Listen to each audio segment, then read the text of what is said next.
کہ سخت گرمی کے روزے مولا علی ان سے محبت کرتے ہیں کہ سخت گرمی ہو اور میں روزے رکھوں. تو رمضان کا مہینہ ہے, میں چاہوں گا کہ اس پہ آپ روشنی ڈالیں. صحیح ہے. بسم اللہ الرحمن الرحیم. سخت گرمیوں کے روزے کے بارے میں ایک اور بھی مجھے کال یاد آ رہا ہے کہ سلمان فارسی, جن کی تقریباً تاریخ میں 250 سال عمر مبارک بیان کی گئی, تو وہ آئے ایک دن اور کہنے لگے, اللہ کے رسول کے پاس آئے اور آنے کے بعد کہنے لگے کہ یا رسول اللہ, مدائن میں دفن ہے سلمان فارسی, تو عراق اور شام کی جو بارڈر لگتی ہے وہاں دفن ہے. آئے اور آنے کے بعد کہنے لگے کہ یا رسول اللہ مجھے بتائیے کہ میری موت کا وقت کب آئے گا. تو رسول اللہ نے کہا کہ موت جو ہے وہ تو ایک اللہ کا معاملہ ہے, اللہ اور بندے کا معاملہ ہے, اور یہ ایک ایسا راز ہے جو بیان نہیں کیا جا سکتا. مگر سلمان تمہارا رتبہ اتنا ہے کہ تمہیں خالی ہاتھ بھی نہیں چھوڑا جا سکتا. تو جس دن تمہیں سلام کا جواب آ جائے, قبر والوں سے سلام کرو, کیونکہ کہا جاتا ہے نا کہ جب انسان قبرستان جائے تو کہے السلام علیکم یا اہل القبور. میں آپ کے سوال پر آؤں گا لیکن ایک دوسرے طریقے سے آ رہا ہوں. السلام علیکم یا اہل القبور, اے قبر والوں تم پر سلام ہو. یہ قبرستان کے ادب میں سے.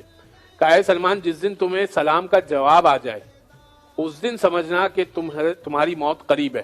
بس سلمان رسول کا انتقال ہو گیا. پھر مولا علی کا دور آیا. مولا علی کے خلافت ظاہریہ میں جو 4.5 سال تھی, مدائن کا گورنر بنایا. ایک دن بہت بیمار ہو گئے. میں واقعے کو بہت مختصر کرتا ہوں. ایک دن بہت بیمار ہو گئے, قبرستان گئے مدائن کے, وہاں پر سلام کیا, سلام کا جواب آیا.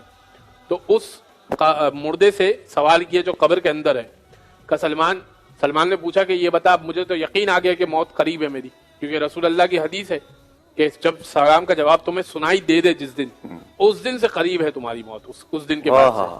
تو تم بتاؤ کہ موت کیسی ہوتی ہے.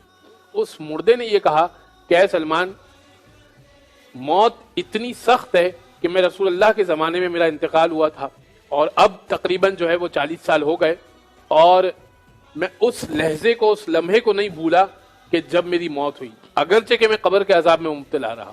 پھر کہا, جو آپ کا سوال ہے, کہا لیکن 3 چیزیں ایسی ہیں جو اللہ کو بہت محبوب ہیں. 3 چیزیں ایسی ہیں جو اللہ کو بہت محبوب ہیں اور موت کے لیے راحت کا باعث بنتی ہے. ایک, سخت گرمیوں کے روزے. یہ کون سے روزے ہیں؟ رمضان کے روزے نہیں ہیں. کیوں؟ کیونکہ رمضان کے روزے ویسے ہی فرض ہیں. کتب علیکم الصیام, علامہ صاحب نے آیت پڑھی, کتب علیکم الصیام, یہ کما کتب علی الذین من قبلکم لعلکم تتقون, پہلے ہی تمہارے لیے روزے لکھ دیے گئے. تو رمضان کے روزے تو لکھے ہوئے ہیں, رمضان کے روزے تو لکھے ہوئے ہیں. تو یہ کا سخت گرمیوں کے روزے اللہ کو بہت پسند ہے. شعبان یا اس کے علاوہ روزے انسان رکھے, وہ بہت روزے پسند.